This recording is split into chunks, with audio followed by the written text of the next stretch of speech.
Chao do'stlar, zamonaviy turizm va sayohat vatani Buyuk Britaniyaning Lester shahri ekanligini bilarmidingiz? Tanishing, Thomas Cook.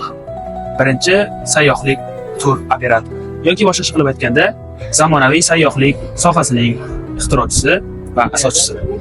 U sayohat faqat ozchilik uchun emas, balki hamma uchun bo'lishi kerak deb hisoblagan va bunga erishgan. Lesterda ilk temir yo'l vokzali 1840-yilda ochilgan. O'sha davr uchun temir yo'l so'zsiz o'ta zamonaviy texnologik yutuq hisoblanardi.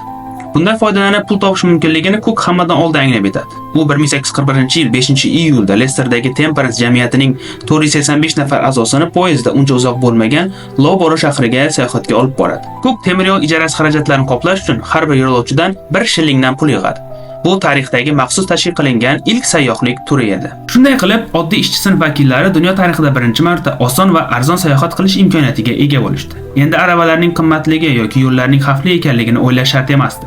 Oldindan rejalashtirilgan safar uchun uning tashkilotchisiga pul to'lash kifoya edi. 1850-yillarga kelib, u Lesterda dunyodagi birinchi sayyohlik agentligini ochadi va ingliz sayyohlarni Fransiya, Belgiya va Germaniya kabi ko'plab shaharlar, davlatlarga ekskursiyalarga olib borishni boshlaydi. So'ngra 1863-yilda u yana bir bor tarixga kiradi. Bu safar Thomas Cook Shveysariyaga birinchi marta tur paketini tashkil etadi. Ya'ni mehmonxona, ovqatlanish va transport xarajatlari barchasi oldindan belgilangan narxda edi. Bugungi kunda sayohat juda osonlashib ketdi.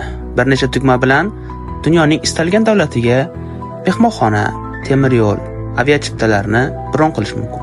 Ammo bularning ortida, hammasining boshida aynan Thomas Cook harakatlari yotganligini aslo unutmasak yaxshi bo'lardi. Zero bu insonning tarixi hikoya qilib berishga arziydi.